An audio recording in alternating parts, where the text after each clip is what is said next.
सो जिस घड़ी का इंतजार सी आखिरकार वो घड़ी खत्म हो गई है। जी हां, भारत की वित्त मंत्री निर्मला सीतारमन के वालों 8वां बजट जिहड़ा है भारत का पेश किया जा रहा है। सो लाइव तस्वीरां तुसीं देख रहे हो राजधानी दिल्ली तो, जिथे संसद भवन दे विच खुद केंद्रीय वित्त मंत्री निर्मला सीतारमन जिहड़े पहुंच चुके ने।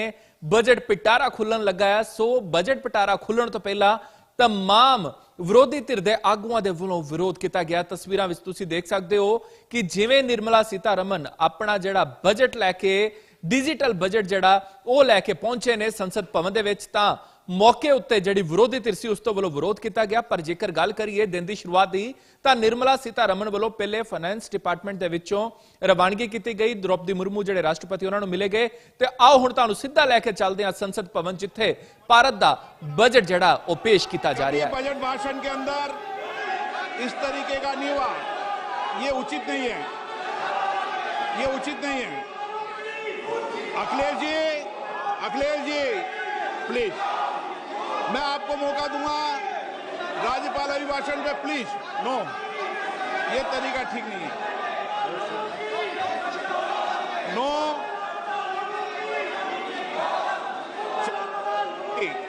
राज्यपाल अभिभाषण पे चर्चा होगी। नो तरीका।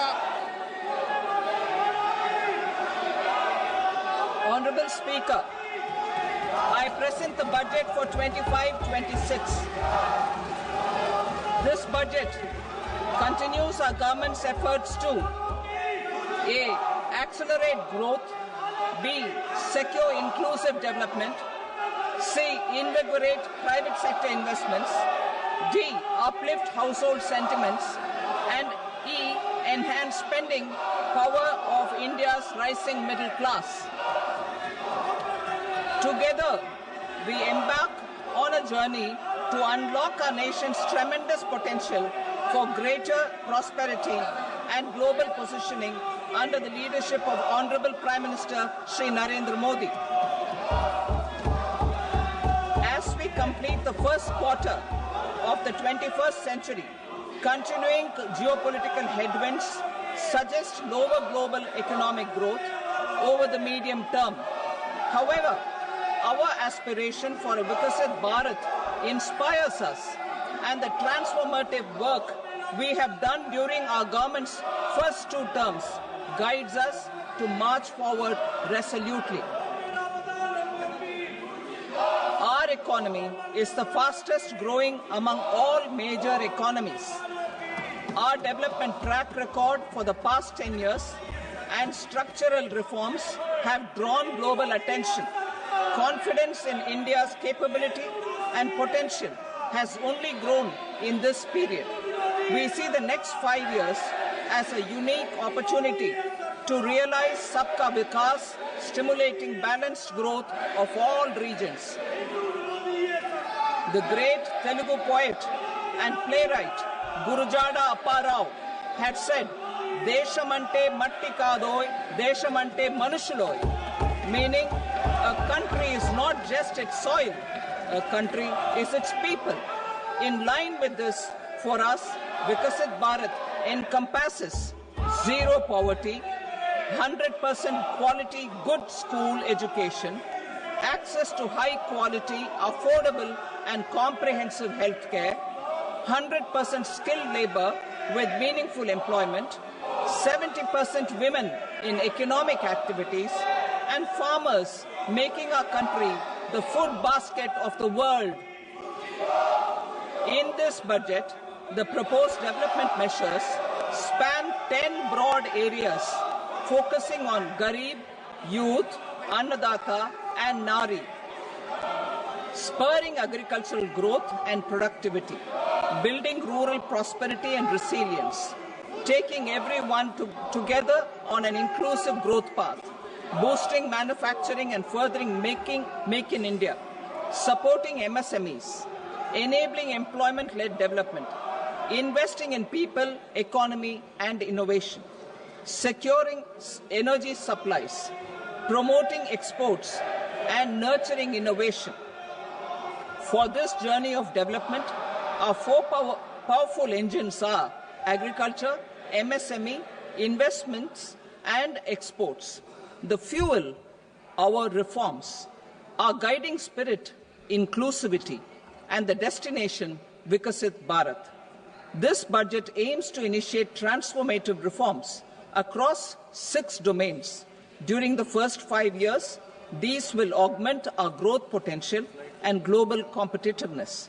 The domains are taxation, power sector, urban development, mining, financial sector, and regulatory reforms.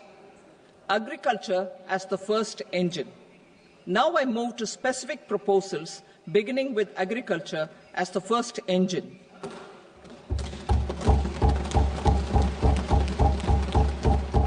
Prime Minister Dhan Dhanya Krishi Yojana, Developing Agri-Districts Program. Motivated by the success of the Aspirational District Program, our government will undertake a Prime Minister Dhan Dhanya Krishi Yojana in partnership with states. Through the convergence of existing schemes and specialized measures, the program will cover 100 districts with low productivity, moderate crop intensity, and below average credit parameters. It aims to 1. Enhance agricultural productivity, 2.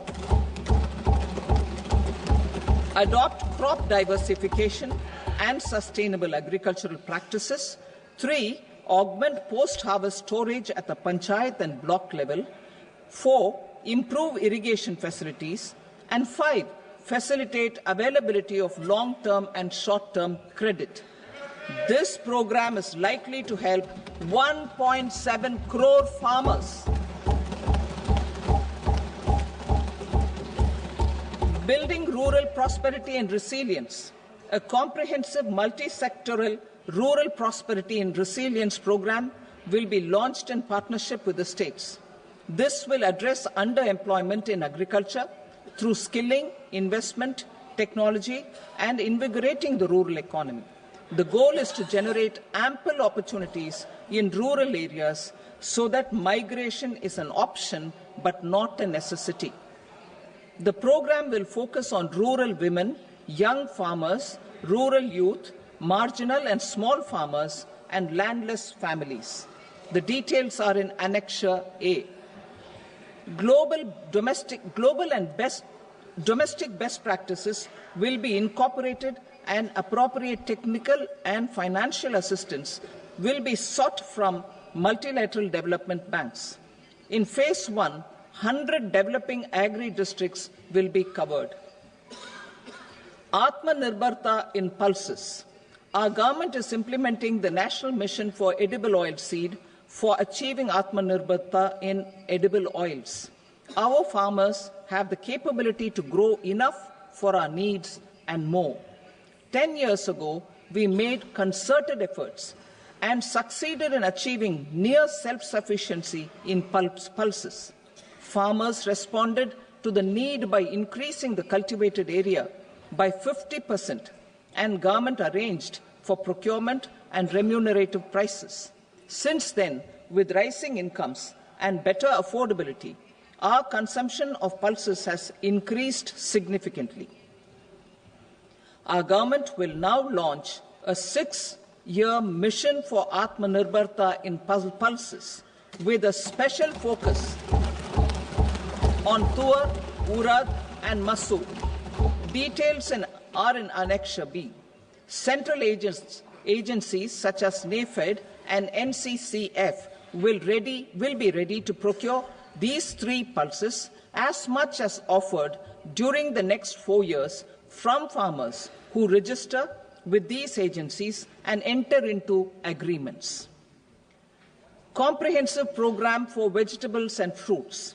It is encouraging that our people are increasingly becoming aware of their nutritional needs. It is a sign of a society becoming healthier. With rising income levels, the consumption of vegetables, fruits, and Sri Anna is increasing significantly. A comprehensive program to promote production, efficient supplies, processing, and remunerative prices for farmers will be launched in partnership with the states.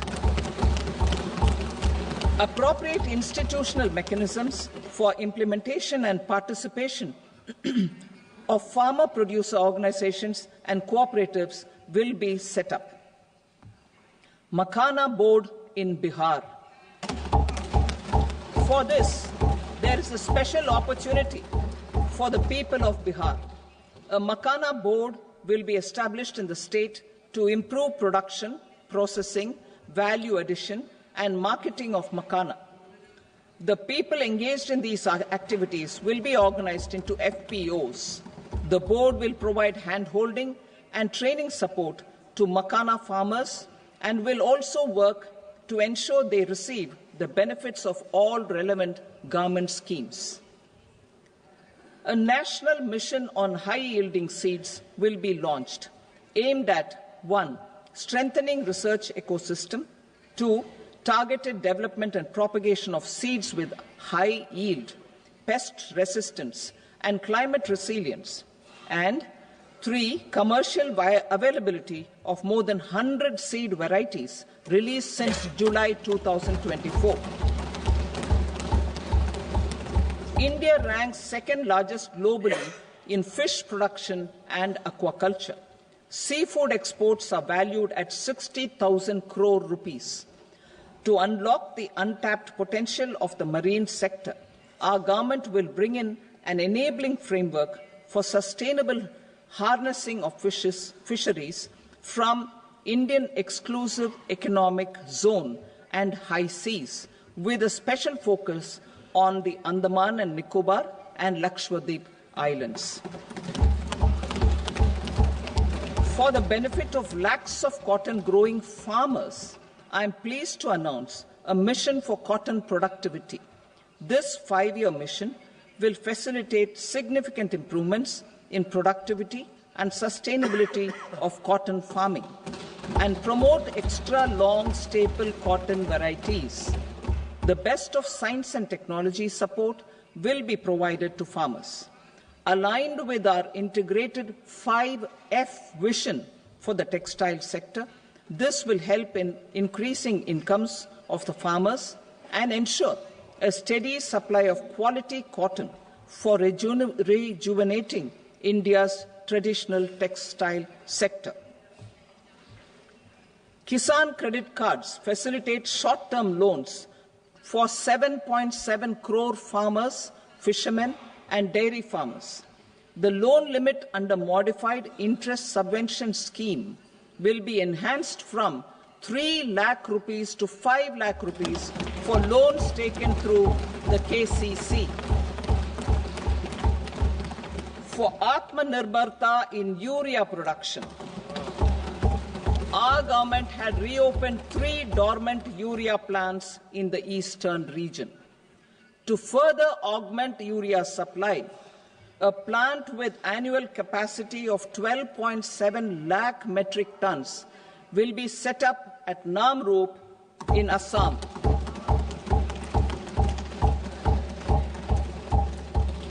India Post, with 1.5 lakh rural post offices, complemented by the India Post Payment Bank and a vast network of 2.4 lakh Dak Sevaks, will be repositioned to act as a catalyst for the rural economy. Details are at Annexure C.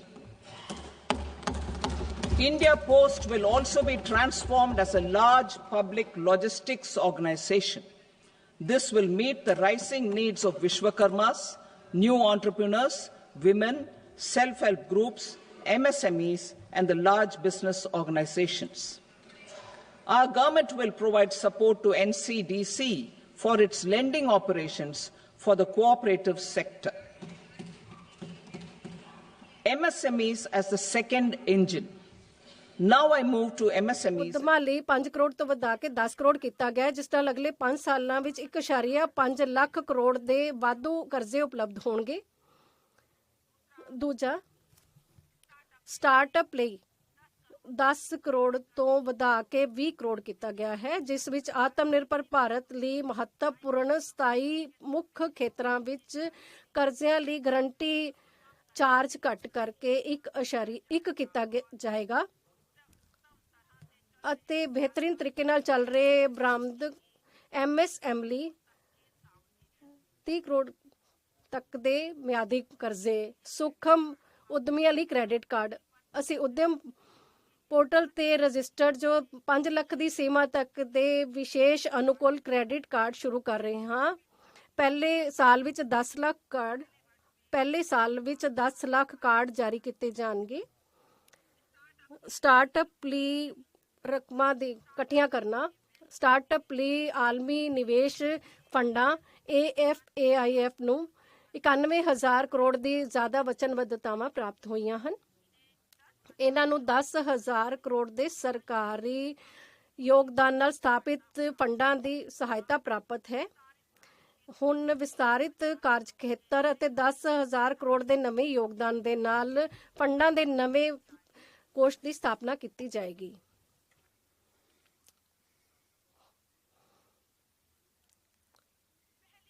ਪਹਿਲੀ ਵਾਰ ਉਦਮੀਆਂ ਲਈ ਨਵੀਂ ਯੋਜਨਾ 5 ਲੱਖ ਔਰਤਾਂ ਪੱਟੀਦਰਜ ਕਬੀਲਿਆਂ ਦੇ ਉਦਮੀਆਂ ਲਈ ਇੱਕ ਨਵੀਂ ਯੋਜਨਾ ਸ਼ੁਰੂ ਕੀਤੀ ਜਾਏਗੀ।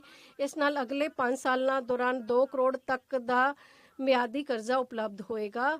ਇਸ ਯੋਜਨਾ ਵਿੱਚ ਸਫਲ ਸਟੈਂਡ-ਅਪ ਇੰਡੀਆ ਸਕੀਮ ਤੋਂ ਪ੍ਰਾਪਤ ਤਜਰਬਿਆਂ ਨੂੰ ਸ਼ਾਮਲ ਕੀਤਾ ਜਾਏਗਾ। ਉਦਮਸ਼ੀਲਤਾ ਅਤੇ ਪ੍ਰਬੰਧਕੀ ਹੁਨਰਾਂ ਲਈ ਆਨਲਾਈਨ ਸਮਰੱਥਾ ਨਿਰਮਾਣ ਪ੍ਰੋਗਰਾਮ ਵੀ ਕਰਾਏ ਜਾਣਗੇ। ਕਿਰਤ ਨਾਲ ਜੁੜੇ ਖੇਤਰਾਂ ਲਈ ਉਪਾਅ, ਇਸ ਲਈ ਰੋਜ਼ਗਾਰ ਨੂੰ ਉਤਸ਼ਾਹਿਤ ਕਰਨ ਲਈ ਸਾਡੀ ਸਰਕਾਰ ਵਿਸ਼ੇਸ਼ ਨੀਤੀਗਤ ਅਤੇ ਸਹਾਇਕ ਤਰੀਕੇ ਅਪਣਾਏਗੀ। ਭਾਰਤ ਦੇ ਜੁੱਤੇ ਅਤੇ ਚਮੜੇ ਦੇ ਖੇਤਰ ਵਿੱਚ ਉਤਪਾਦਕਤਾ ਅਤੇ ਮਿਆਰ ਨੂੰ ਵਧਾਉਣ ਲਈ ਇਸ ਫੋਕਸ ਉਤਪਾਦ ਸਕੀਮ ਲਾਗੂ ਕੀਤੀ ਜਾਏਗੀ। ਇਸ ਸਕੀਮ ਵਿੱਚ ਚਮੜੇ, ਜੁੱਤੇ ਅਤੇ ਇਸ ਦੇ ਉਤਪਾਦਾਂ ਲਈ ਸਹਾਇਤਾ ਤੋਂ ਇਲਾਵਾ ਬਿਨਾਂ ਚਮੜੇ ਵਾਲੇ ਮਿਆਰੀ ਜੁੱਤਿਆਂ ਦੇ ਉਤਪਾਦਨ ਲਈ ਡਿਜ਼ਾਈਨ ਸਮਰੱਥਾ ਅਤੇ ਘਟਕ ਨਿਰਮਾਣ ਅਤੇ ਮਸ਼ੀਨਾਂ ਲਈ ਸਹਾਇਤਾ ਦਿੱਤੀ ਜਾਏਗੀ। ਇਸ ਸਕੀਮ ਨਾਲ 22 ਲੱਖ ਵਿਅਕਤੀਆਂ ਨੂੰ ਰੋਜ਼ਗਾਰ ਮਿਲਣ ਅਤੇ 4 ਲੱਖ ਕਰੋੜ ਦਾ ਕਾਰੋਬਾਰ ਹੋਣ ਤੇ 1.1 ਲੱਖ ਕਰੋੜ ਤੋਂ ਜ਼ਿਆਦਾ ਦਾ ਬਰਾਮਦ ਹੋਣ ਦੀ ਉਮੀਦ ਹੈ। ਖਿਡੌਣਾ ਖੇਤਰ ਲਈ ਉਪਾਅ, ਰਾਸ਼ਟਰੀ ਖਿਡੌਣਾ ਕਾਰਜ ਯੋਜਨਾ ਦੇ ਆਧਾਰ ਤੇ ਅਸੀਂ ਭਾਰਤ ਨੂੰ ਆਲਮੀ ਖਿਡੌਣਾ ਕੇਂਦਰ ਬਣਾਉਣ ਲਈ ਇੱਕ ਯੋਜਨਾ ਲਾਗੂ ਕਰਾਂਗੇ। ਇਸ ਯੋਜਨਾ ਵਿੱਚ ਕਲਸਟਰਾਂ, ਕੌਸ਼ਲਾਂ ਅਤੇ ਅਜਿਹੇ ਨਿਰਮਾਣ ਇਕੋਸਿਸਟਮ ਦੇ ਵਿਕਾਸ ਤੇ ਜ਼ੋਰ ਦਿੱਤਾ ਜਾਏਗਾ ਜਿਸ ਦੇ ਨਤੀਜੇ ਵਜੋਂ ਉੱਚ ਮਿਆਰੀ ਅਜਿਹੇ ਅਨੋਖੇ ਨਵੇਂ ਅਤੇ ਚੁਗਿਰਦੇ ਪੱਖੀ ਖਿਡੌਣੇ ਮਿਲਣਗੇ ਜੋ ਮੇਕ ਇਨ ਇੰਡੀਆ ਬ੍ਰਾਂਡ ਦੀ ਨੁਮਾਇੰਦਗੀ ਕਰਨਗੇ।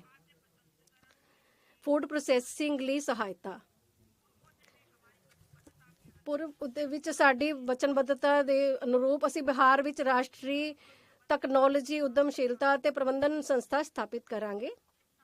ਇਸ ਸੰਸਥਾਨ ਨਾਲ ਪੂਰੇ ਪੂਰਬੀ ਖੇਤਰ ਵਿੱਚ ਫੂਡ ਪ੍ਰੋਸੈਸਿੰਗ ਦੇ ਕੰਮਾਂ ਨੂੰ ਬਹੁਤ ਉਤਸ਼ਾਹ ਮਿਲੇਗਾ। ਇਸ ਦੇ ਨਤੀਜੇ ਵਜੋਂ ਕਿਸਾਨਾਂ ਦੇ ਉਤਪਾਦਾਂ ਦੀ ਮੁੱਲ ਵਧਾਉਣ ਲਈ ਉਹਨਾਂ ਦੀ ਆਮਦਨ ਵਧੇਗੀ।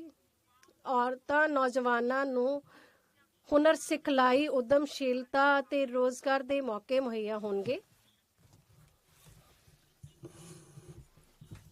ਨਿਰਮਾਣ ਦੇ ਖੇਤਰ ਦੇ ਵਿੱਚ ਸਾਡੀ ਸਰਕਾਰ ਦੇ ਗ੍ਰਹਿ ਮੰਤਰਾਲਾ ਅਤੇ ਸੂਬਿਆਂ ਦੀ ਸਹਾਇਤਾ ਉਤਪਾਦਨ ਯੋਜਨਾਵਾਂ, ਇਸ ਦਾ ਜਿਹੜਾ ਜਲਵਾਯੂ ਦੇ ਅਨੁਕੂਲ ਨੂੰ ਧਿਆਨ ਵਿੱਚ ਰੱਖਦੇ ਹੋਏ ਇਹ ਮਿਸ਼ਨ ਹੋਰ ਸਹਾਇਤਾ ਦੇਵੇਗਾ ਤੇ ਇਸ ਦਾ ਘਰੇਲੂ ਮੁੱਲ ਦੇ ਵਿੱਚ ਵੀ ਇਸ ਦੇ ਵਿੱਚ ਵਾਧਾ ਹੋਵੇਗਾ। ਤਾਂ ਬੈਟਰੀ, ਮੋਟਰ ਤੇ ਕੰਟਰੋਲ, ਇਲੈਕਟ੍ਰੋਲਾਈਜ਼, ਵਿੰਟਰ 1 ਅਤੇ ਸਾਰੇ ਤਰ੍ਹਾਂ ਦੇ ਟਰਾਂਸਮਿਸ਼ਨ ਉਪਕਰਨ, ਬੈਟਰੀਆਂ ਤੇ ਉਸ ਦੇ ਵਿੱਚ ਵੀ ਤਿਆਰ ਕੀਤਾ ਗਿਆ। ਇੰਜਨ ਦੇ ਰੂਪ ਦੇ ਵਿੱਚ ਨਿਵੇਸ਼, ਮੈਂ ਤੀਸਰੇ ਇੰਜਨ ਦੇ ਰੂਪ ਦੇ ਵਿੱਚ ਨਿਵੇਸ਼ ਦੇ ਵਾਲੇ ਪਾਸੇ ਵੱਧਦੀ ਹਾਂ ਜਿਸ ਦੇ ਵਿੱਚ ਲੋਕਾਂ ਦੇ ਵਿੱਚ ਨਿਵੇਸ਼, ਆਰਥਿਕਤਾ ਦੇ ਵਿੱਚ ਨਿਵੇਸ਼ ਅਤੇ ਨਵੀਆਂ ਕਾਢਾਂ ਦੇ ਵਿੱਚ ਨਿਵੇਸ਼ ਸ਼ਾਮਲ ਹੋਵੇਗਾ। ਲੋਕਾਂ ਦੇ ਵਿੱਚ ਨਿਵੇਸ਼, ਆਂਗਣਵਾੜੀ ਅਤੇ ਪੋਸ਼ਣ ਸਮਰੱਥ ਆਂਗਣਵਾੜੀ ਪੋਸ਼ਣ 2 ਦਾ ਪ੍ਰੋਗਰਾਮ ਪੂਰੇ ਦੇਸ਼ ਦੇ ਵਿੱਚ 8 ਕਰੋੜ ਤੋਂ ਵੱਧ ਬੱਚਿਆਂ ਤੇ 1 ਕਰੋੜ ਗਰਭਵਤੀ ਔਰਤਾਂ ਅਤੇ ਦੁੱਧ ਦੇਣ ਵਾਲੀਆਂ ਮਾਵਾਂ ਅਤੇ ਆਸਾਂ ਉਮੀਦਾਂ ਵਾਲੇ ਜ਼ਿਲ੍ਹੇ ਅਤੇ ਉੱਤਰ ਪੂਰਬ ਦੇ ਵੀ ਲੱਖ ਲੜਕੀਆਂ ਦੇ ਨੂੰ ਪੋਸ਼ਣ ਪ੍ਰਦਾਨ ਕਰਦਾ ਹੈ। ਇਸ ਦੇ ਸਬੰਧ ਵਿੱਚ ਸਹਾਇਤਾ ਦੇਣ ਦੇ ਲਈ ਸਮੁੱਚੇ ਰੂਪ ਦੇ ਵਿੱਚ ਉਸ ਦੇ ਵਿੱਚ ਲਾਗਤ ਨੂੰ ਵਾਧਾ ਕੀਤਾ ਗਿਆ। ਅਟਲ ਟਿੰਕ ਪ੍ਰਯੋਗਸ਼ਾਲਾ ਸਾਡੇ ਦੇਸ਼ ਦੇ ਬੱਚਿਆਂ ਦੇ ਵਿੱਚ ਜਿਗਿਆਸਾ ਅਤੇ ਨਵਾਚਾਰ ਦੀ ਭਾਵਨਾ ਉਤਪੰਨ ਕਰਨ ਦੇ ਲਈ ਤੇ ਵਿਗਿਆਨਿਕ ਸੋਚ improve domestic value addition and build our ecosystem for solar PV cells, EV batteries, motors and controllers, electrolyzers, wind turbines, very high voltage transmission equipment and grid scale batteries. Investment as the third engine.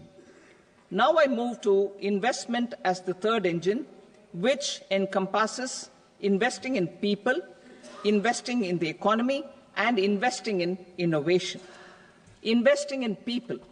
Saksham Anganwadi and Poshan 2.0.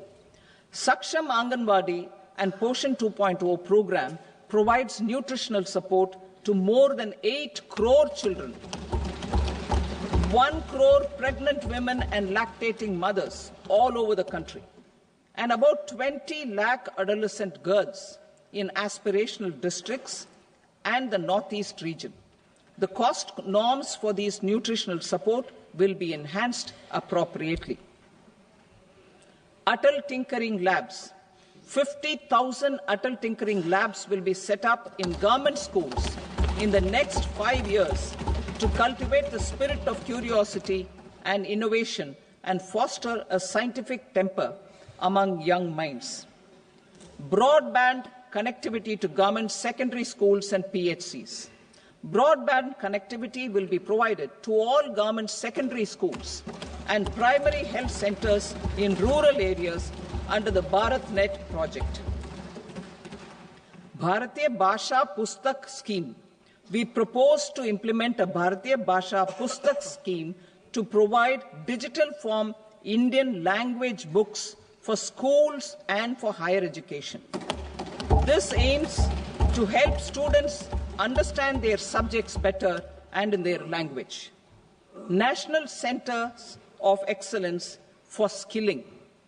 Building on the initiative announced in the July 24 budget, 5 national centers of excellence for skilling will be set up with global expertise and partnerships to equip our youth with the skills required for Make for India, Make for the World manufacturing. The partnership will cover curriculum design, training of trainers, and a skills certification framework and periodic reviews. Expansion of capacity in IITs. Total number of students in 23 IITs has increased 100% from 65,000 to 1.35 lakh in the past 10 years.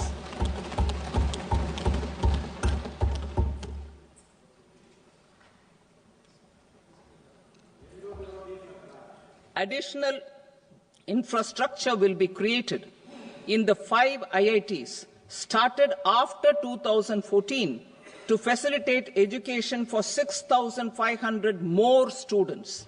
Hostel and other infrastructure capacity at IIT Patna will also be expanded.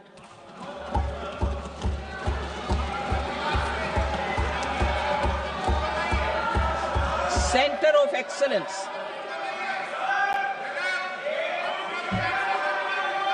Center of Excellence in AI for Education. I had announced 3 centers of excellence in artificial intelligence for agriculture, health, and sustainable cities in 2023.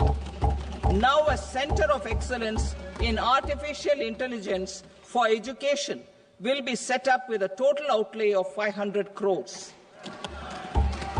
Expansion of medical education. Our government has added almost 1.1 lakh undergraduate and postgraduate medical education seats in 10 years, an increase of 130%.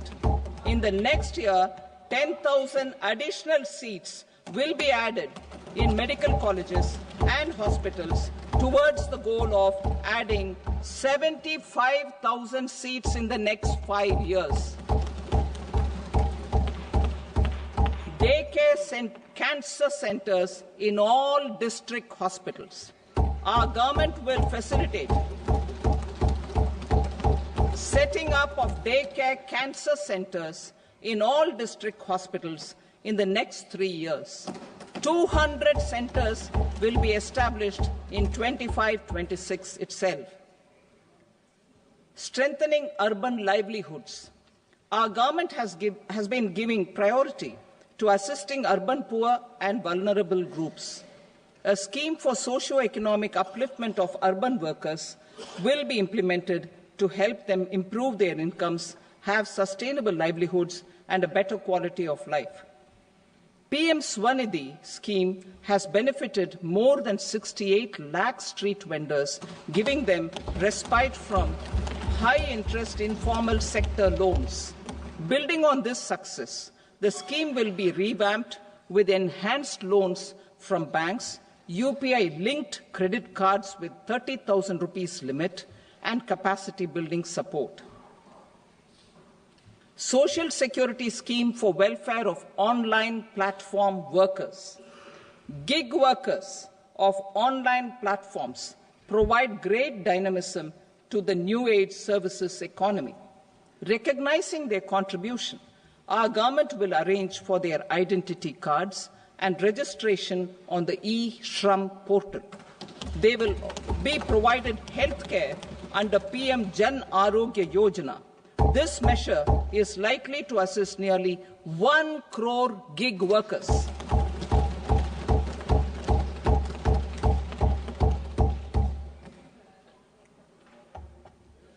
Investing in the economy.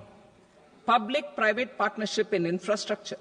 Each infrastructure-related ministry will come up with a 3-year pipeline of projects that can be implemented in PPP mode. States will also be encouraged to do so and can seek support from the India Infrastructure Project Development Fund, which is a scheme to prepare PPP proposals. Support to states for infrastructure. An outlay of 1.5 lakh crore is proposed for the 50-year interest-free loans to states for capital expenditure and incentives for reforms. Building on the success of the first asset monetization plan announced in 2021, the second plan for 2025 to 30 will be launched to plough back capital of 10 lakh crore in new projects. Regulatory and fiscal measures will be fine-tuned to support the plan. Jal Jeevan Mission. Since 2019, 15 crore households representing 80% of India's rural population have been provided access to portable tap water connections. To achieve 100% coverage, I am pleased to announce the extension of this mission until 2028 with an enhanced total outlay. The mission's focus will be on the quality of infrastructure and O&M of rural piped water supply schemes through Jan Bhagidari. A separate MOU or separate MOUs will be signed with the states and union territories to ensure sustainability and citizen-centric water services delivery. Urban sector reforms. Building on the July budget proposals, urban sector reforms related to governance, municipal services, urban land and planning will be incentivized. Urban Challenge Fund. The government will set up an Urban Challenge Fund of 1 lakh crore rupees to implement the proposals for cities as growth hubs, creative redevelopment of cities, and for water and sanitation purposes announced in the July budget. This fund will finance up to 25% of the cost of bankable projects, with a stipulation that at least 50% of the cost is funded from bonds, bank loans, and PPPs. An allocation of 10,000 crore is proposed in 2025-26. Power sector reforms. We will incentivize electricity distribution reforms and augmentation of intra-state transmission capacity by states. This will improve financial health and capacity of electricity companies. Additional borrowing of 0.5% of GSDP will be allowed to states contingent on these reforms. Nuclear energy mission for Vikasit Bharat. Development of at least 100 gigawatt of nuclear energy by 2047 is essential for our energy transition efforts. For an active partnership with the private sector towards this goal, amendments to the Atomic Energy Act and the Civil Liability for Nuclear Damage Act will be taken up. A nuclear energy mission for research and development of small modular reactors with an outlay of 20,000 crore will be set up. At least 5 indigenously developed small modular reactors will be operationalized by 2033. Shipbuilding. The shipbuilding financial assistance policy will be revamped to address cost disadvantages. This will also include credit notes for shipbreaking in Indian yards to promote the circular economy. Large ships above a specified size will be included in the infrastructure harmonized master list. Shipbuilding clusters will be facilitated to increase the range, categories and capacity of ships. This will include additional infrastructure, facilities, skilling and technology to develop the entire ecosystem. Maritime Development Fund. For long-term financing for the maritime industry, a Maritime Development Fund with a corpus of 25,000 crore rupees will be set up. This will be for distributed support and promoting competition.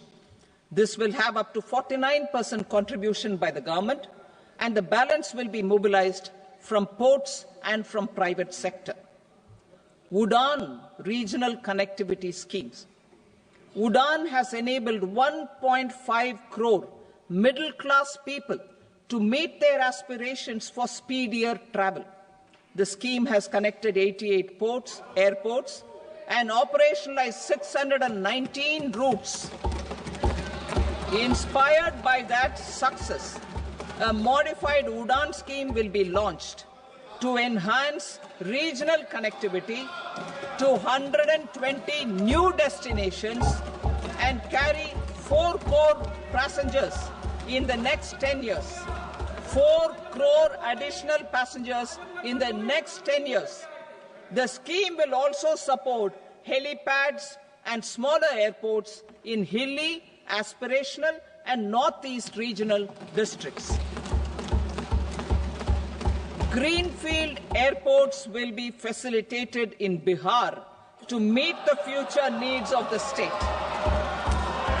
These will be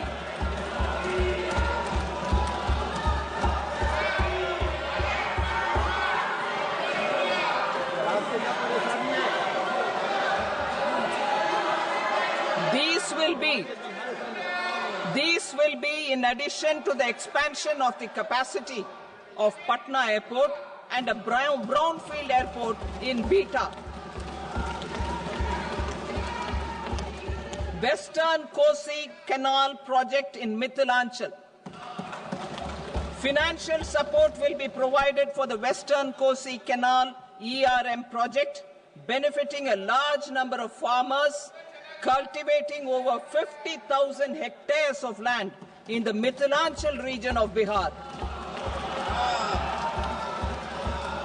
Mining sector reforms. Mining sector reforms, including those for minor minerals, will be encouraged through sharing of best practices and institutions of a state mining index, a policy for recovery of critical minerals from tailings will be brought out. Under the special window for affordable and mid-income housing, SWAMI, 50,000 dwelling units in stressed housing projects have been completed and keys handed over to home buyers. Another 40,000 units will be completed in 2025, further helping middle-class families who were paying EMIs on loans taken for apartments while also paying rent for their current dwellings. Building on this success, SWAMI Fund 2 will be established as a blended finance facility with contribution from the government, banks and private investors. This fund of 15,000 crore rupees will aim for expeditious completion of another 1 lakh units. PM Gati Shakti data for private sector. For furthering PPPs and assisting the private sector in project planning, access to relevant data and maps from the PM Gati Shakti portal will be provided. Tourism for employment-led growth. Top 50 tourist destination sites in the country will be developed in partnership with states through a challenge mode. Land for building key infrastructure will have to be provided by the states. Hotels in these destinations will be included in the infrastructure harmonized list. The following measures will be taken for facilitating employment-led growth. Organizing intensive skill development programs for our youth, including in institutes of hospitality management. Providing mudra loans for homestays.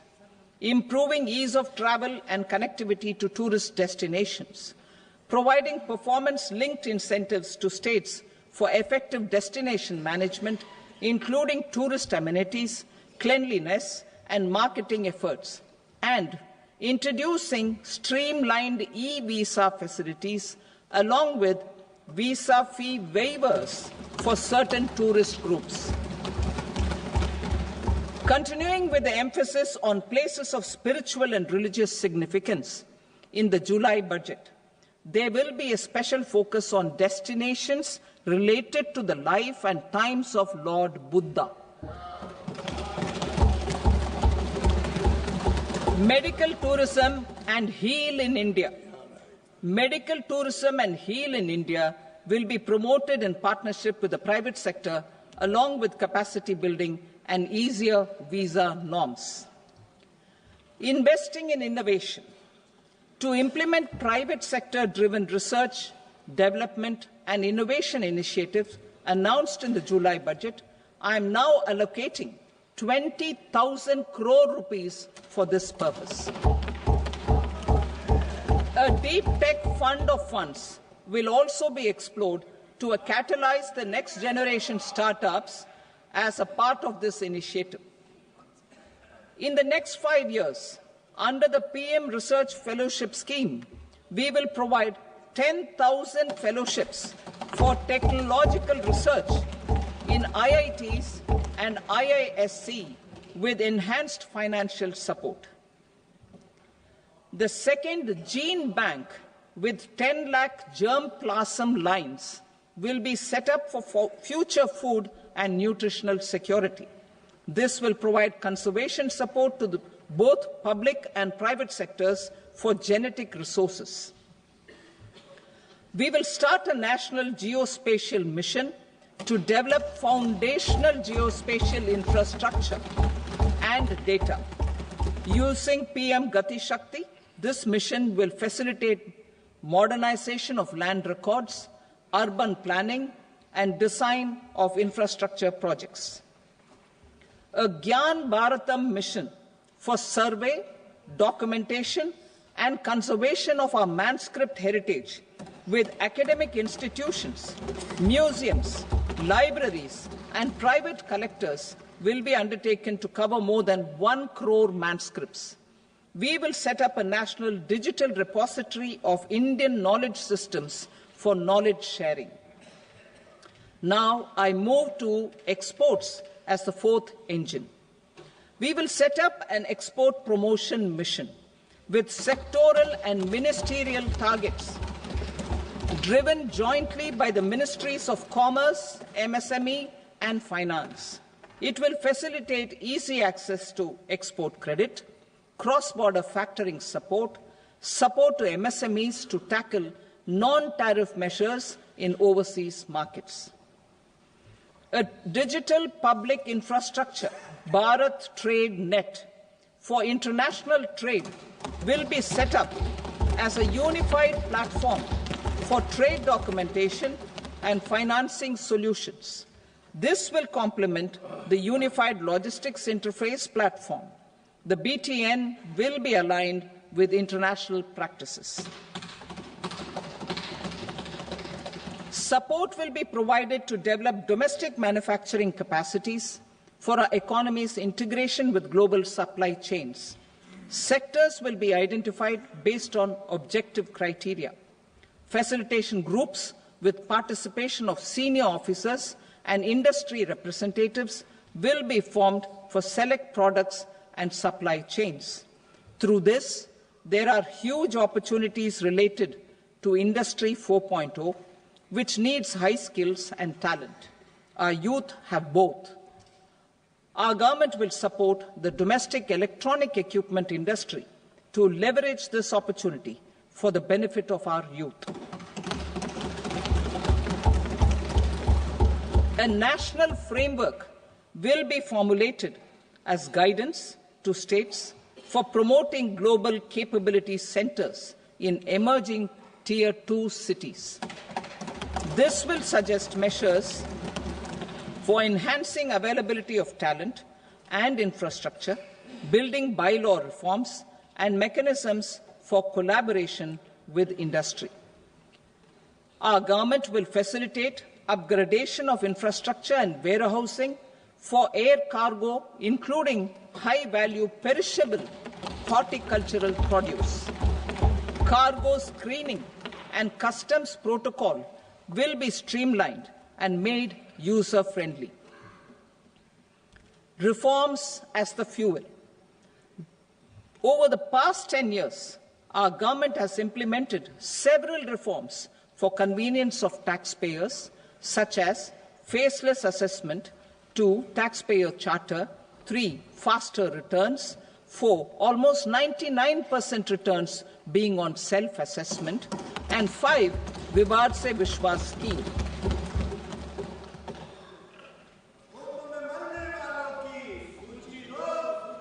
Continuing these efforts, I reaffirm the commitment of the Tax Department to trust first, scrutinize later. I also propose to introduce the new income tax bill next week. I will detail the indirect tax reforms and changes in direct taxes in Part B. Financial sector reforms. The FDI limit for the insurance sector will be raised from 74 to 100%. This enhanced limit will be available for those companies which invest the entire premium in India. The current guardrails and conditionalities associated with foreign investment will be reviewed and simplified. The services of India Post Payment Bank will be deepened and expanded in rural areas. NABFID will set up a partial credit enhancement facility for corporate bonds for infrastructure. Public sector banks will develop Grameen Credit Score framework to serve the credit needs of SHG members and people in rural areas. A forum for regulatory coordination and development of pension products will be set up. To implement the earlier announcement on simplifying the KYC processes, the revamped Central KYC Registry will be rolled out in 2025. We will also implement a streamlined system for periodic updating. Requirements and procedures for speedy approval of company mergers will be rationalized. The scope for fast-track mergers will also be widened and the process made simpler. As proposed in the interim budget, we signed bilateral investment treaties with 2 countries in 2024 to encourage sustained foreign investment, and in the spirit of First Develop India, the current model BIT will be revamped and made more investor-friendly. In the last 10 years, in several aspects, including financial and non-financial, our government has demonstrated a steadfast commitment to ease of doing business. We are determined to ensure that our regulations must keep up with technological innovations and global policy developments. A light-touch regulatory framework based on principles and trust will unleash productivity and employment. Through this framework, we will update regulations that were made under old laws. To develop this modern, flexible, people-friendly and trust-based regulatory framework appropriate for the 21st century, I propose 4 specific measures. A high-level committee for regulatory reforms will be set up for a review of all non-financial sector regulations, certifications, licenses, and permissions. The committee will be expected to make recommendations within a year. The objective is to strengthen trust-based economic governance and take transformational measures to enhance ease of doing business, especially in matters of inspection and compliances. States will be encouraged to join in this endeavour. An investment friendliness index of states will be launched in 2025 to further the spirit of competitive, cooperative federalism. Under the Financial Stability and Development Council, a mechanism will be set up to evaluate impact of the current financial regulations and subsidiary instructions. It will also formulate a framework to enhance their responsiveness and development of the financial sector. In the Jan Vishwas Act 2023, more than 180 legal provisions were decriminalized. Our government will now bring up the Jan Vishwas Bill 2.0 to decriminalize more than 100 provisions in various laws. I now move to fiscal policy. In the July budget, I had committed to staying the course for fiscal consolidation. Our endeavour will be to keep the fiscal deficit each year such that central government debt remains on a declining path as a percentage of the GDP. The roadmap for the next 6 years has been detailed in the FRBM statement. Revised estimates for 2024-25. The revised estimate of the total receipts other than borrowings is 31.47 lakh crore rupees, of which the net tax receipts are 25.57 lakh crore rupees. The revised estimate of the total expenditure is 47.16 lakh crore rupees, of which the capital expenditure is about 10.18 lakh crore rupees. The revised estimate of the fiscal deficit is 4.8% of the GDP. Budget estimates for 25-26. Coming to 25-26, the total receipts other than borrowings and total expenditure are estimated at 34.96 lakh crore rupees and 50.65 lakh crore rupees respectively. The net tax receipts are estimated at 28.37 lakh crore rupees. The fiscal deficit is estimated to be 4.4% of GDP. To finance the fiscal deficit, the net market borrowings from dated securities are estimated at 11.54 lakh crore. The balance financing is expected to come from small savings and other sources. The gross market borrowings are estimated at 14.82 lakh crore rupees. I will now move to Part B. Indirect taxes. My proposals relating to customs aim to rationalize tariff structure and address duty inversion.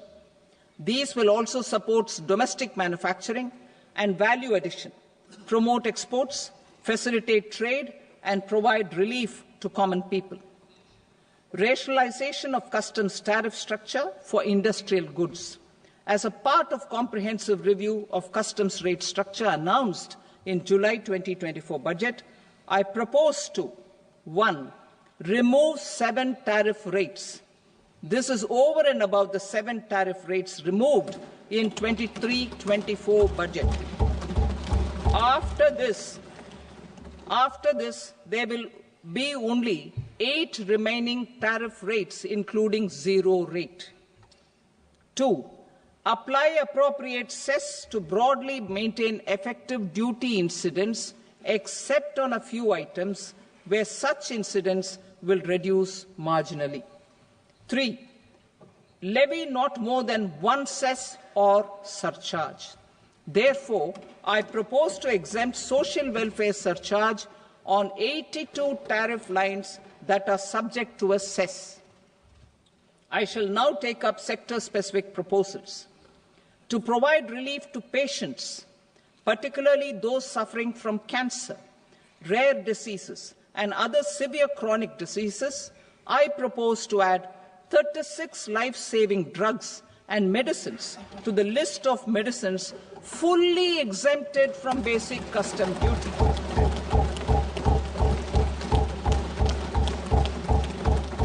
I also propose to add 6 life-saving medicines to the list attracting concessional custom duty of 5%. Full exemption and concessional duty will also respectively apply on the bulk drugs for manufacture of the above. Specified drugs and medicines under patient assistance programs run by the pharmaceutical companies are fully exempt from BCD, provided the medicines are supplied free of cost to the patients. I propose to add 37 more medicines along with 13 new patient assistance programs. Support to domestic manufacturing and value addition. Critical minerals. In the July 2024 budget, I had fully exempted BCD on 25 critical minerals that are not domestically available. I had also reduced BCD of 2 other such minerals to provide a major fillip to their processing, especially by MSMEs. Now, I propose to fully exempt cobalt powder and waste, the scrap of lithium-ion battery, lead, zinc, and 12 more critical minerals. This will help secure their availability for manufacturing in India and promote more jobs for our youth. To promote domestic production of technical textile products such as agro-textiles, medical textiles, and geotextiles at competitive prices, I propose to add 2 more types of shuttle-less looms to the list of fully exempted textile machinery. I also propose to revise the BCD rate on knitted fabrics covered by 9 tariff lines from 10 or 20 to 20% or 115 rupees per kg, whichever is higher.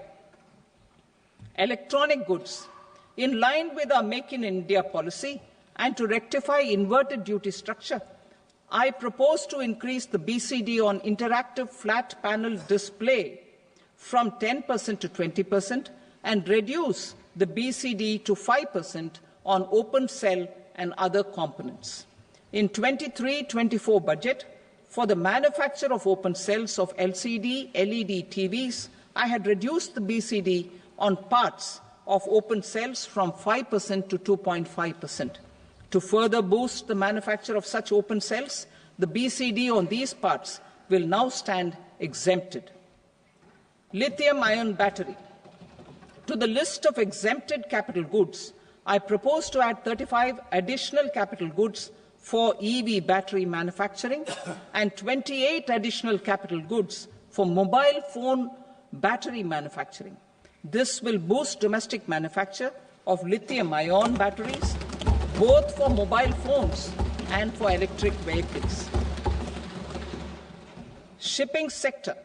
Considering that shipbuilding has a long gestation period, I propose to continue the exemption of BCD on raw materials, components, consumables, or parts for the manufacture of ships for another 10 years.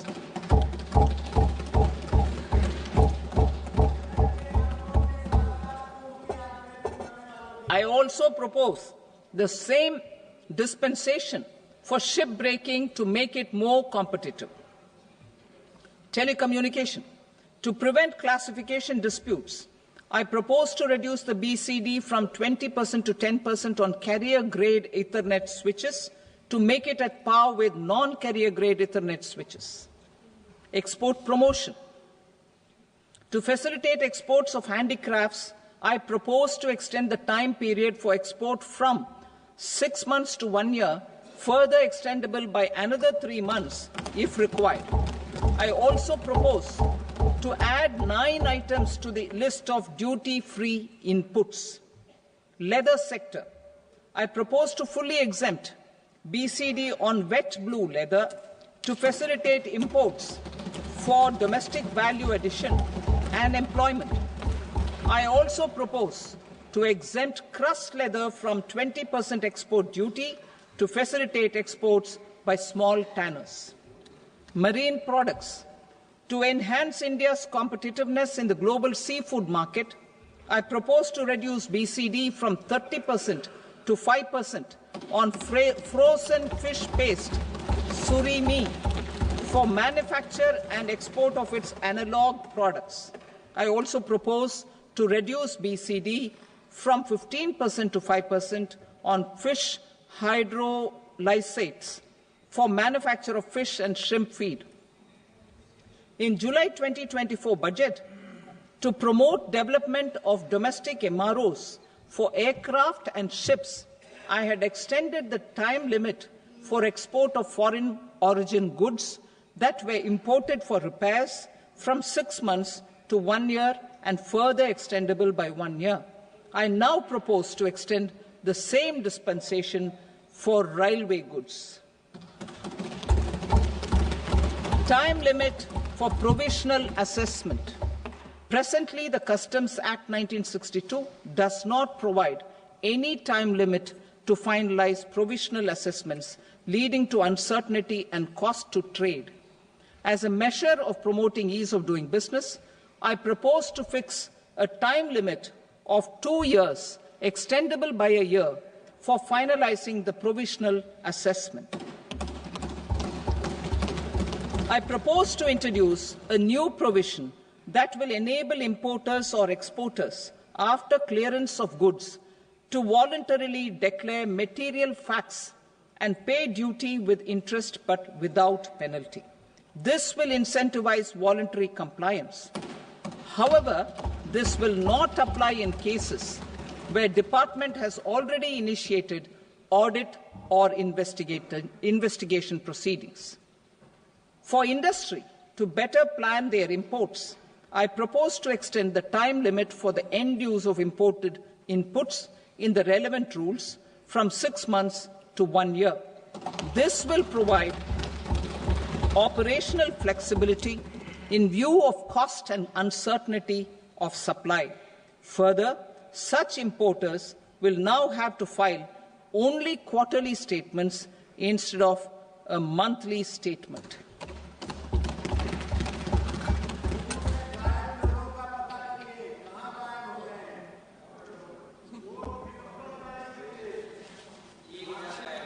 I now come to my direct tax proposals.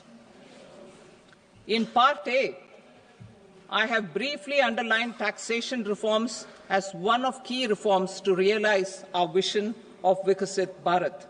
In respect of criminal law, our government had earlier ushered in Bharatiya Nyaya Sanhita, replacing Bharatiya Danda Sanhita. I am happy to inform this August House and the country that for new income tax bill will carry forward the same spirit of Nyaya in its drafting as well. The new bill will be clear and direct in text, with close to half of the present law in terms of both chapters and words. It will be simple to understand for taxpayers and tax administrators, leading to tax certainty and reduced litigation. Reforms, however, are not a destination. They are means to achieve good governance for our people and economy. Providing good governance primarily involves being responsive. The Tirukural captures this in verse 542, which reads, "Vaanokki vaazhum ulagallam, mannavan kol nokki vaazhum kudi," meaning, just as the living beings live expecting rains, citizens live expecting good governance. Our government is committed to keeping an ear to the ground and a finger on the pulse and responding while balancing our national building efforts.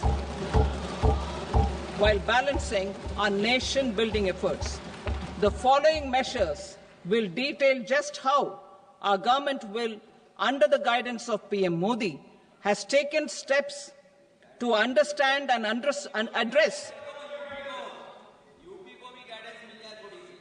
I repeat that sentence, sir.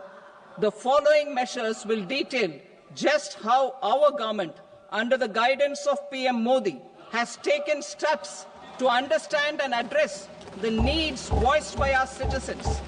My tax proposals are guided by this spirit. The objectives of my proposals are as follows. Personal income tax reforms with special focus on middle class. Rationalization of TDS and TCS for easing difficulties. Encouraging voluntary compliance. Reducing compliance burden. Ease of doing business, employment and investment. I will come to my proposal on personal income tax towards the end. TDS and TCS, rationalization for easing difficulties. I propose to rationalize tax deduction at source, TDS, by reducing the number of rates and thresholds above which TDS is deducted. Further, threshold amounts for tax deduction will be increased for better clarity and uniformity. The limit for tax deduction on interest for senior citizens is being doubled from the present 50,000 rupees to 1 lakh rupees. Similarly, the annual limit of 2.40 lakh rupees for TDS on rent is being increased to 6 lakh rupees. This will reduce the number of transactions liable to TDS, thus benefiting small taxpayers receiving small payments. The threshold to collect tax at source, the TCS, on remittances under RBI's liberalized remittance scheme, the LRS, is proposed to be increased from 7 lakh to 10 lakhs.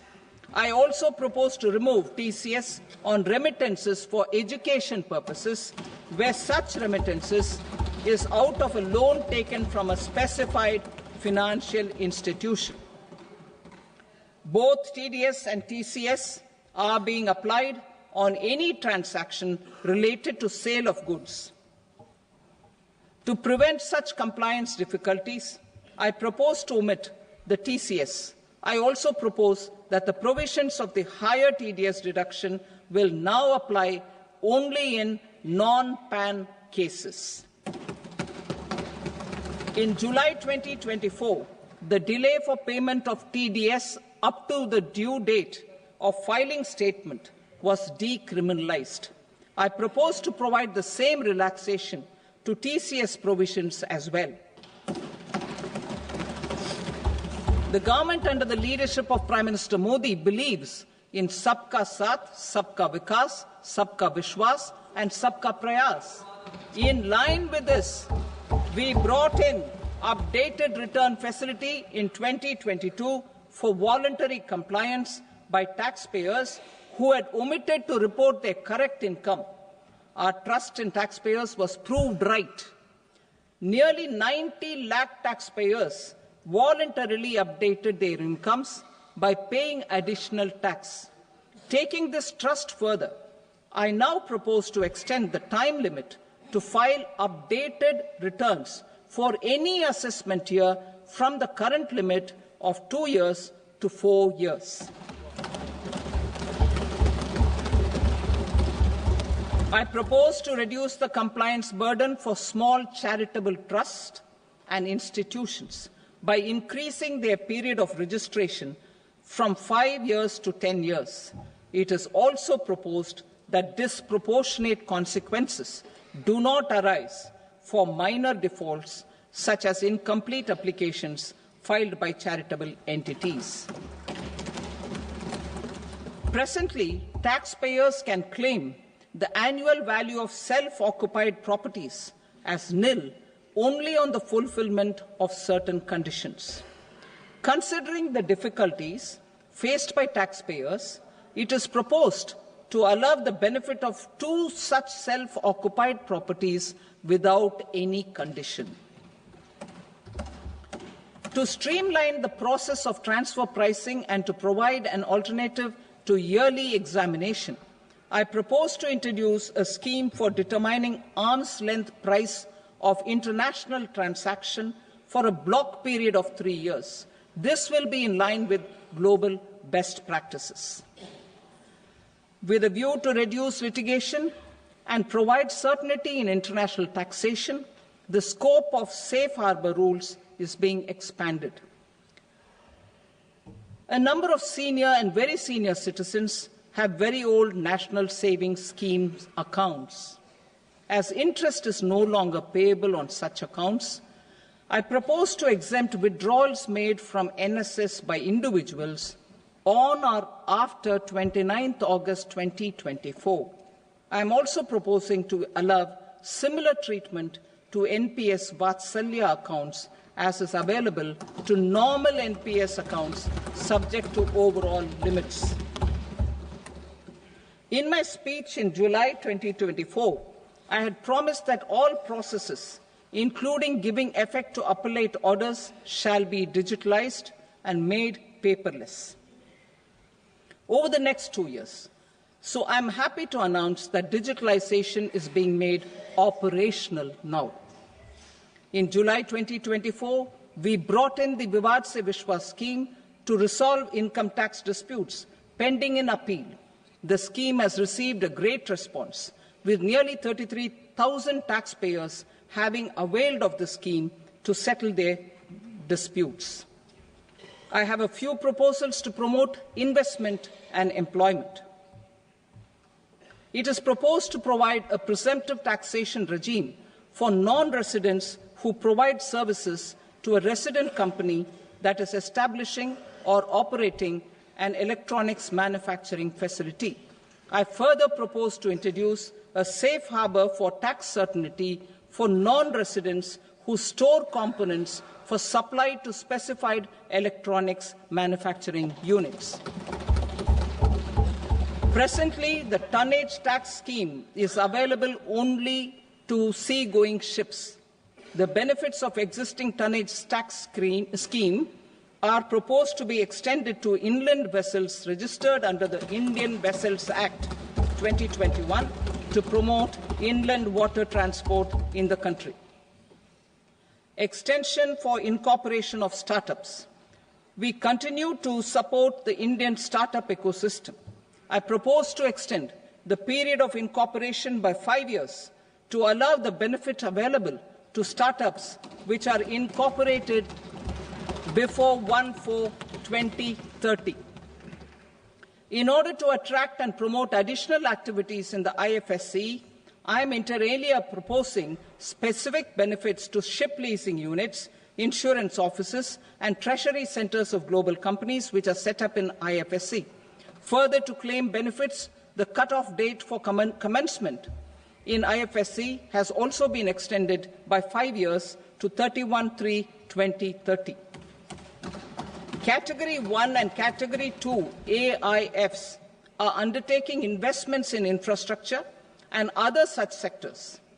I propose to provide certainty of taxation to these entities on the gains from securities, to promote funding from sovereign wealth funds and pension funds to the infrastructure sector. I propose to extend the date of making an investment by 5 more years up to 31st March 2030.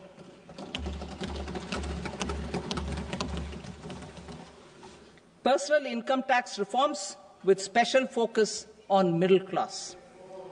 Democracy, demography and demand are the key support pillars in our journey towards Vikasit Bharat. The middle class provides strength for India's growth. This government, under the leadership of Prime Minister Modi, has always believed in the admirable energy and ability of the middle class in nation building. In recognition of their contribution,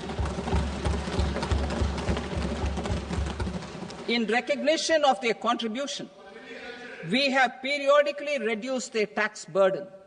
Right after 2014, the nil tax slab was raised to 2.5 lakhs of rupees, which was further raised to 5 lakh rupees in 2019 and to 7 lakh rupees in 2023. This is reflective of our government's trust on the middle class taxpayers.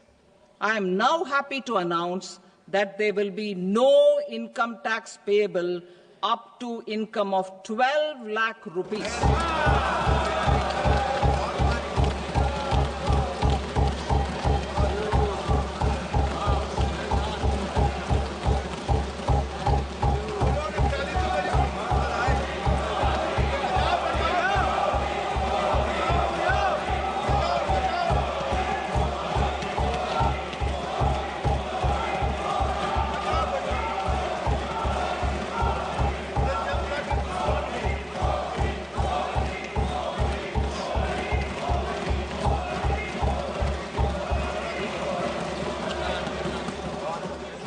So, average income of 1 lakh per month, other than the special rate income such as capital gains, under the new regime.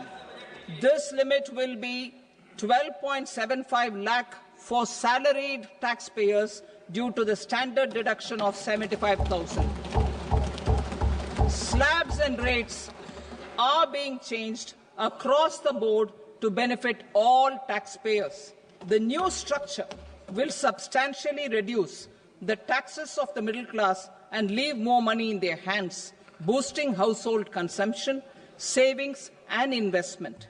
In the new tax regime, I propose to revise tax rate structures as follows: 0 to 4 lakh rupees nil, 4.8 lakh rupees to 4 to 8 lakh rupees 5%, 8 to 12 lakh rupees 10%, 12 to 16 lakh rupees 15%, 16 to 20 lakh rupees 20%, 20 to 24 lakh rupees 25%, and above 24 lakh rupees 30%. To taxpayers up to 12 lakh of normal income, other than special rate income such as capital gains. I read that again. To taxpayers up to 12 lakh of income, other than special rate income such as capital gains, tax rebate is being provided in addition to the benefit due to slab rate reduction in such a manner that there is no tax payable by them. The total tax benefit of slab rate changes and rebate at different income levels can be illustrated with a few examples. A taxpayer in the new regime with an income of 12 lakh rupees will get a benefit of 80,000 rupees in tax, which is 100% of tax payable as per the existing rates. A person having income of 18 lakh rupees will get a benefit of 70,000 rupees in tax, that is 30% of tax payable as per existing rates. A person with an income of 25 lakh gets a benefit of 1,10,000 rupees, that is 25% of his tax payable as per existing rates. Details of my tax proposals are given in the annexure. As a result of these proposals, Honourable Speaker, sir, revenue of about 1 lakh crore in direct taxes and 2,600 crores in indirect taxes will be foregone. Mr. Speaker, sir, with this, I commend the budget to this august House.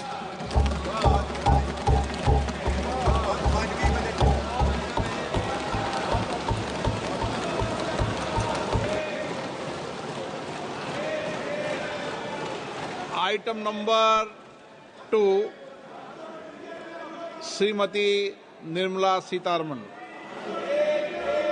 Sir, with your permission, I rise to lay on the table the following statements under Section 3(1) of the Fiscal Responsibility and Budget Management Act 2003. Medium-term fiscal policy cum fiscal policy strategy statement and macroeconomic framework statement. Item number 3, Srimati Nirmala Sitharaman. Sir, with your permission, I rise to move for leave to introduce the Finance Bill 2025. प्रश्न ये है कि विधेयक को पुनर्स्थापित करने की अनुमति प्रदान की जाए। जो सदस्य इसके पक्ष में हाँ कहें, जो सदस्य विरोध में ना कहें। मेरे विचार में निर्णय हाँ वालों के पक्ष में हुआ, हाँ वालों के पक्ष में अनुमति प्रदान की जाती है।